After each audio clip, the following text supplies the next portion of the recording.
Election कराना आता है, लेकिन रोजगार देने के लिए, सरकारी नौकरी देने के लिए सिलेक्शन करना नहीं आता। उत्तर प्रदेश में काम नगद और सैलरी 6 महीने से उधार है। ये रोहित जी है ना? चुनाव नहीं रद्द होता, हो जाए तो फौरन चुनाव की तारीख घोषित हो जाएगी, लेकिन अलग अलग राज्यों में नौजवानों की भर्ती परीक्षाएं फौरन रद्द करके उन्हें दोबारा कब कराएंगे, तारीख नहीं आएगी। मतलब ये हुआ क्या कि रोहित जी जो बीजेपी की चमचागिरी करते थे वो यूटर्न कैसे हो गया? कुर्सी आज आदमी की जान से ज्यादा इम्पोर्टेंट हो गई है। और श्वेता जी ही नहीं, रूबिका जी भी। ऑक्सीजन की कमी है उत्तर प्रदेश में।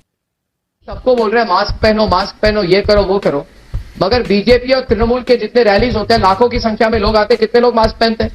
अर्नब भी वो बोलते बैठ के करते वही सब है। आपसे पूछ रहा हूँ, अबे दुबे, खैर गोदी मीडिया ने ऐसा यूटर्न मारा, सरकार की चापलूसी करते करते सरकार को ही काटने लगी कि पता ही नहीं चला। आ गई ना वही बात, मैं इसी का इंतजार कर रहा था।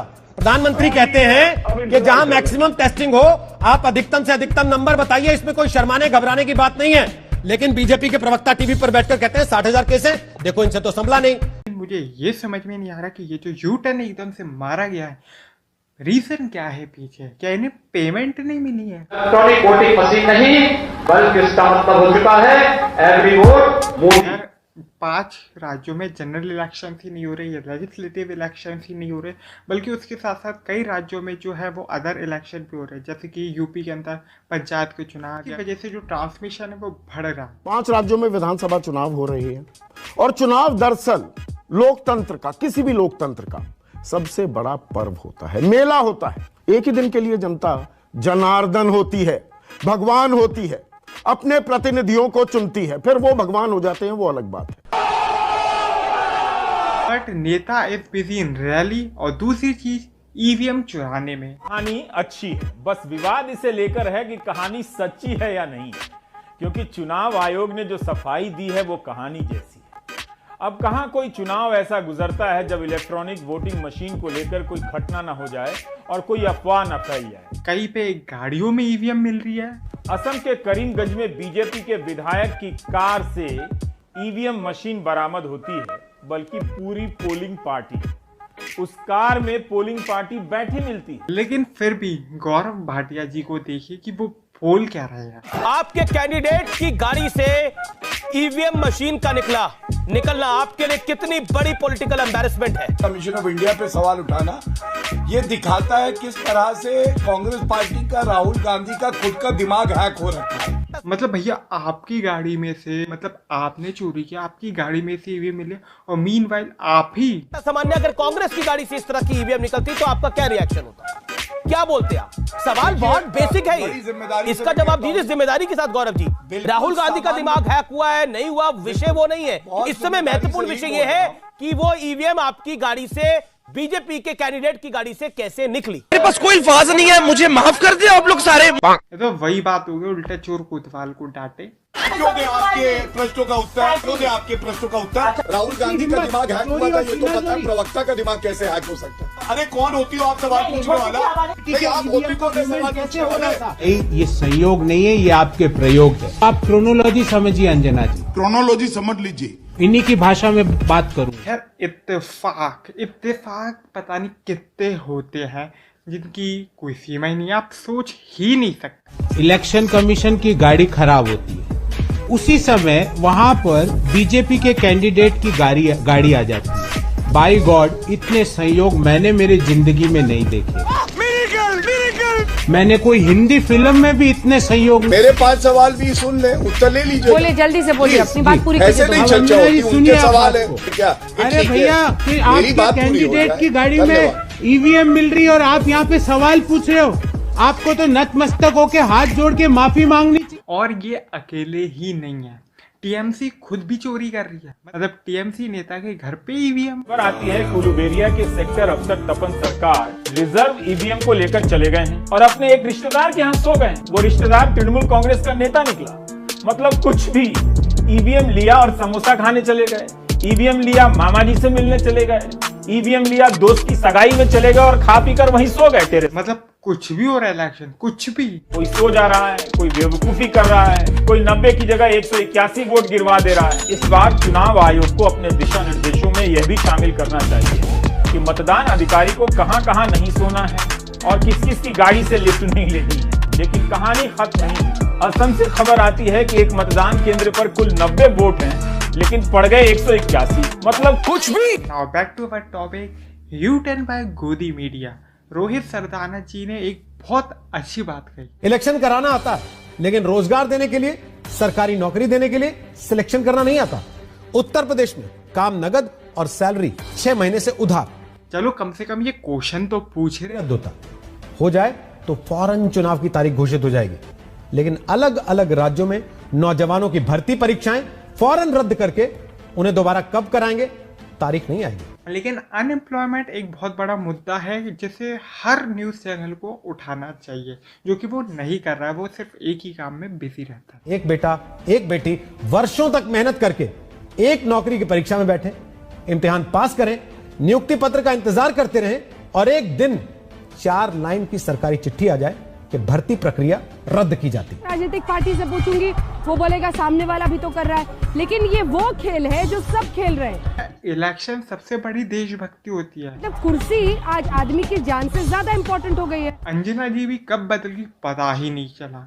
लेकिन क्या इलेक्शन सबसे बड़ी चीज होती है क्या? लेकिन पहले तक परिस्थितियां अलग थी, जब कोविड जरा नियंत्रण में था। अब कोविड के मामले बहुत बेतहाशा भाग रहे हैं। लेकिन जो रैलीज हैं वो आप जानते हो कि कितनी भीड़ जमा हो रही, कितनी चीज हो रही है, लेकिन फिर भी क्योंकि कुर्सी के आगे कुछ दिखता नहीं है राजनीतिक पार्टियों को, यही संदेश जा रहा है। रेमडेसिविर इंजेक्शन जो इलाज में काम आ रहा है, उसकी कमी है उत्तर प्रदेश में। दवाइयों की तो बहुत कमी है उत्तर प्रदेश में। ऑक्सीजन की भी बहुत कमी हो गई है उत्तर प्रदेश में। पंचायत के चुनाव थे, उससे बहुत से लोग ये कह रहे हैं कि वही एक सबसे बड़ा रीजन है कि उत्तर प्रदेश जो कभी टॉप 10 में भी नहीं था, आज सेकंड मोस्ट अफेक्टेड स्टेट बन गया इंडिया का कोविड केसेस में। ऑक्सीजन की कमी है उत्तर प्रदेश में। ऐसे में क्या इन चुनावों को टाला नहीं जा सकता? 3 महीने हम और इंतजार नहीं कर सकते हैं। जिंदा रहेंगे तभी तो सरकारें रहेंगी ना, तभी तो आप राज कर पाएंगे ना। कई एजेंसीज का ये तक मानना है कि जो यूपी की गवर्नमेंट है वो बहुत सारे आंकड़े छुपा रही है। उसका जो रीजन है वो ये है कि यूपी की गवर्नमेंट जब बताती है कि कोविड से इतनी डेथ हुई, लेकिन जब कोविड क्रेमेटोरियम में जाते हैं तो पता चला रियलिटी कुछ और है। रियलिटी में कोविड क्रेमेटोरियम में कुछ ज्यादा ही लाशें चल रही हैं, कई गुना ज्यादा। और मैं एक कदम और आगे बढ़ती हूँ। उत्तर प्रदेश के बाद पश्चिम बंगाल में क्या वहां पर चुनावों को पोस्टपोन नहीं कर दिया जाना चाहिए? आज इसी पर हुंकार। बड़ा इंटरेस्टिंग सवाल पूछा है उन्होंने। ऐसा तो सोचने का सवाल ही नहीं उठता था। वैसे आप सोच भी नहीं पाओगे ना। Arnab is also asking question. लेकिन सबको बोल रहे हैं मास्क पहनो, ये करो वो करो, मगर बीजेपी और तृणमूल के जितने रैलीज होते हैं, लाखों की संख्या में लोग आते हैं, कितने लोग मास्क पहनते हैं? लेकिन अर्नब का साफ पता चला वो सिर्फ एक फॉर्मेलिटी कर रहा है, अंदर से वो क्या सोच रहा होगा। आप लोग तो अपने लिए अलग कानून बनाते हैं और आम पब्लिक के लिए अलग कानून। कब तक चलेगा? ये फॉर्मेलिटी तो ढंग से कर ले, लेकिन गौरव भाटिया जी ये नहीं सुधरेंगे। विपक्ष जिसको आप गाली दे रहे हैं कांग्रेस को, उस कांग्रेस ने कहा, सर एक सेकंड, जिस कांग्रेस ने कहा सीबीएसई का पेपर कैंसिल कर दो, आपने मखौल उड़ाया, सीबीएसई का पेपर कैंसिल किया। नहीं वो पूछिए। जिस कांग्रेस ने कहा विदेशी टीकों को मंजूरी दो, आपने मखौल उड़ाया। आपने कहा कि ये कमीशन खाना चाहते हैं, 2 दिन के भीतर आपने मंजूरी दी। अगर नहीं देते तब लोग समझते कि शायद आपके पास कोई रणनीति है। रोहित जी कुछ ज्यादा नहीं भड़क गए। लेकिन ये नूरा कुश्ती मत किया कीजिए टीवी पर बैठकर, ये केवल दिखावे की कुश्ती है आप लोगों की। रोहित जी को मैंने फर्स्ट टाइम देखा है चिल्लाते हुए। बोलते एक दूसरे को, करते वही सब है। आप केवल एक दूसरे को बोलते बैठ के, करते वही सब है। गौरव जी को खुद बोलना पड़ रहा है, आप शांत बैठिए। अभय दुबे 60,000 केसेस एक दिन में महाराष्ट्र में। हाँ ठीक है ना, आ गई ना वही बात। मैं इसी का इंतजार कर रहा था। प्रधानमंत्री कहते हैं कि जहां मैक्सिमम टेस्टिंग हो, आप अधिकतम से अधिकतम नंबर बताइए, इसमें कोई शर्माने घबराने की बात नहीं है। लेकिन बीजेपी के प्रवक्ता टीवी पर बैठकर कहते हैं 60,000 केस हैं, देखो इनसे तो संभला नहीं। खैर वैसे तो ये शर्म आनी चाहिए। जब लॉकडाउन अनाउंस हुआ था, केसेस काफी बंद थे, तो मोदी जी को ही सारा क्रेडिट दे दिया गया। लेकिन जब केसेस बढ़ने लगे तो केजरीवाल और उद्धव ठाकरे पे सारा ठिकरा फोड़ दिया गया। There is one call recording also कि जब कोविड पेशेंट जो है वो हेल्पलाइन में फ़ोन करता है और जो कस्टमर केयर है वो बहुत ही बदतमीजी से बात करता है। This is from UP. नमस्कार, केमल प्राइस से मैं कृति बात कर रही हूँ।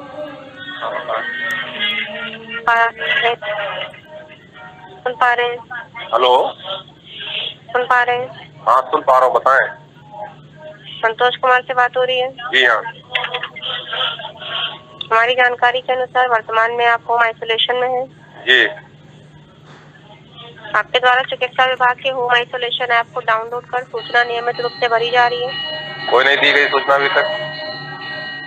होम आइसोलेशन ऐप डाउनलोड किया है, सूचना भर रहे हैं? नहीं, अभी डाउनलोड नहीं किया गया, अभी आपने बताया नहीं। ये जानकारी जिला प्रशासन स्तर से आपको अवगत कराई जाएगी। हमारे स्तर से आपसे जानकारी अभी तक किसी डॉक्टर ने संपर्क तक नहीं किया है। हमारे जाओ ना जाके गवार तो हो। वैसे माना कि मुख्यमंत्री जी चाहे कुछ बोलते हो, क्या कहते हो चौथियापन का, लेकिन इसका मतलब ये थोड़ी ना है कि सभी अधिकारी भी ऐसे बोलना स्टार्ट कर देंगे। हमारे जाओ ना जाके गवार तो हो। फिर पता है जब हमारा कोरोना लॉकडाउन नहीं लगा था, जब हमारा ट्रम्प इंडिया में घूमने आया था, कोरोना इतना आया भी नहीं था, तो राहुल गांधी ने एक प्रेडिक्शन की थी और प्रेडिक्शन वो सही साबित हुई। In Andaman Nicobar before the tsunami came the water went out. When the water went out everybody went to get the fish. When they went to get the fish the water came in. So the water is going to come, and I have been warning the government that a massive tsunami is coming, and they are fooling about. They are not clear about what they have to do. India should be preparing itself not just for COVID virus, but for the economic devastation that is coming. Right? I'm saying it again and again and again. Nobody is listening to me. वैसे I think Congress is better than BJP, almost every aspect. वैसे तो ये बहुत पुराना है, लेकिन राहुल गांधी की पूरी बात 101% सही साबित हुई। अब इस देश को अनाथ छोड़ के बंगाल के चुनाव प्रचार में लग जाएंगे। गांव की जनता को स्कूल और अस्पताल नहीं, गांव की जनता को शमशान देने का था, वो सपना पूरा हो रहा है प्रधानमंत्री जी आपका। अब तो शमशान बनाना चाहते थे ना गांव-गांव में। सिंह ने कही कि बेशर्मी की हद होती है कि आप पूरा देश जल रहा है, शमशान कब्रिस्तान बन गया और आप अभी भी चुनाव प्रचार में चले गए। देश को अनाथ और आइसोलेशन में छोड़ के चुनाव की चिंता में वो व्यस्त हैं, चिता की चिंता छोड़ के चुनाव की चिंता कर रहे हैं। और किसी ने कुछ ऐसा प्रेजेंट किया है, देने मैं हाजिर हो जाऊंगा, याद करना मैं मौजूद मिलूंगा, और कभी आपकी पीड़ा के समय आपको चीखना भी नहीं पड़ेगा, बोलना भी नहीं पड़ेगा, मुझे यूं ही पता चल जाएगा। इस वीडियो को लाइक कीजिए, शेयर कीजिए ज़्यादा से ज़्यादा, और कमेंट में बताना अपने व्यूज। कमेंट जरूर करना क्योंकि मैं रिप्लाई जरूर देता हूँ। और दूसरी बात, एक वीडियो है, आंटी के थोड़े व्यूज सुनो। हम लेने आए एक बोतल 2 पौवे। इसलिए लेने आए हैं कि ये अल्को है, इसमें इंजेक्शन फायदा नहीं करेगा, ये अल्को फायदा करेगी। हाँ, ये जितनी दारू बिकेगी उतने बंदे सही रहेंगे, जेरो शराबी है। ये दवाई से हमारे को कोई असर नहीं होगा, हमारे को पैक से असर होएगा। मेरे को 35 साल हो गया पीते हुए, मैंने आज तक कोई डोज नहीं ली दूसरी। ये लेती हूँ 1 पैक रोज का, उसमें हमारी डोज चलती है। दिल्ली में 1 हफ्ते का लॉकडाउन लग गया है। हाँ, पर ठेका खोलना चाहिए, ठेका खोलना चाहिए। सबसे बड़ी डॉक्टरों के पास बच जाएंगे हम, अस्पताल जाने से अभी तक बचे हुए और आगे भी बचेंगे, आगे भी बचेंगे।